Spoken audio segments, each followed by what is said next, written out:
Today we're checking out the all-new Sony 100mm f2.8 Macro G Master, the long-awaited replacement to Sony's 90mm macro from about a decade ago.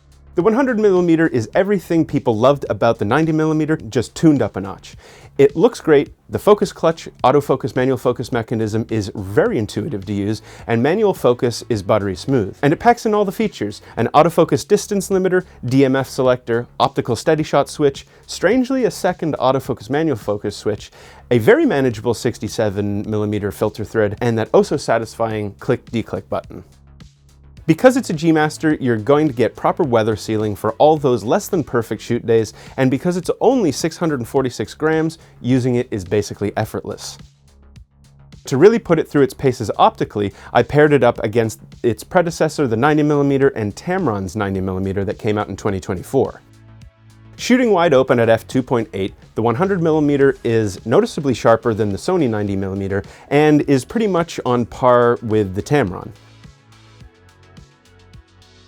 Stopping down tells the usual story. Things start to fall off after f11 and even more so after f16 through to 22.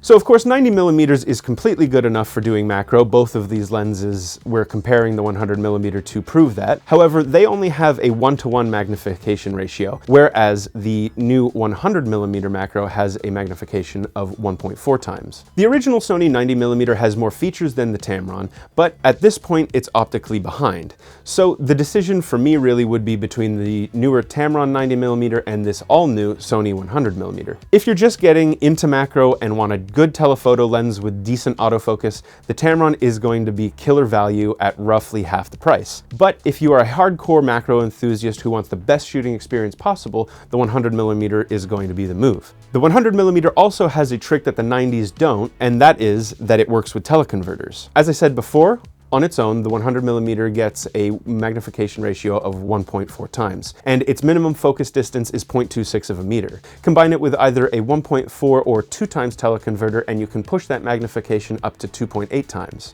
I had access to the 1.4 times teleconverter, so I used that to get some photos of this pomegranate. You do lose a bit of light and your max aperture becomes f4, but the detail is amazing. And as you'd expect, this lens is perfect for product photography. Though 10mm isn't a lot, there is a noticeable difference to using a 90mm. In addition to using a great lens, you have to back it up with good lighting.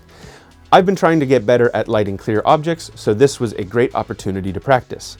It was super interesting using small cards to control the light that was going in and around the label, and all these photos are focus stacked images to get the most clear image I possibly could make. Overall, the new 100mm macro feels like it was well worth the wait. It's sharp, feature-packed, fun to use, and ready for some serious macro projects. So that's all I have to say about the all-new 100mm, but I want to hear what you have to say in the comments.